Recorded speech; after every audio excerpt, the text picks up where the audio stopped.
полесно да ги маркетинизираат, полесно на некој начин да допрат до одреден број на публика, иако се свесни можеби дека на тој начин па ќе одбијат друга публика. Како гледаш ти на ова прашање во однос на современата литература и книжевна продукција?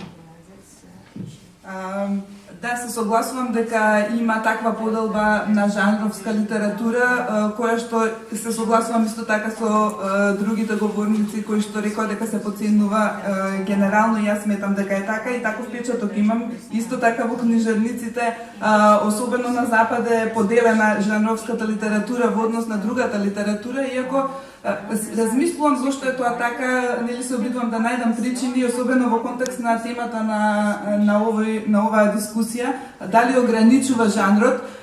Сега, едната причина би можела да биде тоа што жанровската литература има одредени конвенционални, да речеме, елементи. Нели, особено, например, детективскиот роман се случува некоја мистерија, па потоа нели главниот лик, протагонистот се обидува да ја открие мистеријата и така натаму, и тоа се обично повторливи елементи. И веројатно тоа е една од причините што понекогаш може да стане оваа жанровска литература доста банална, да се банализира доколку овие елементи секогаш се повторуваат на ист начин. Но секако тука е прашањето, односно ситуацијата дека не мора секогаш да биде така, односно дека жанрот не мора да ограничува, туку напротив може и да даде голема слобода. Сега јас низ еден пример би го објаснила тоа со детективскиот роман. Значи, не како роман, туку она техника на откривање на мистеријата, кога се користи во друг вид на литература, може да биде напротив многу продуктивна. Има еден роман, се вика Неверојатно блиску и екстремно гласно, од американскиот писател Джонатан Сафран Фоер, во кој што станува збор многу кратко само за едно момче, чишто татко ќе загине во нападите на 11 септември или 2001 година. И сега романот го следи, ја следи траумата што доживува тоа момче, да речеме.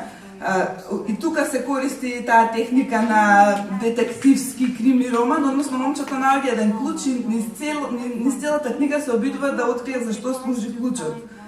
Значи, оди кај различни луѓе и постојано се истакнува мистерија со клучот, но всушност на крајот од книгата сваќаме дека ова и воопшто не е важно. Значи, зашто служил клучот, односно таа приказна со откривање на мистеријата околу тоа зашто служи тој клуч и каква таинствена врата отвара, е всушност само еден скелет на приказната.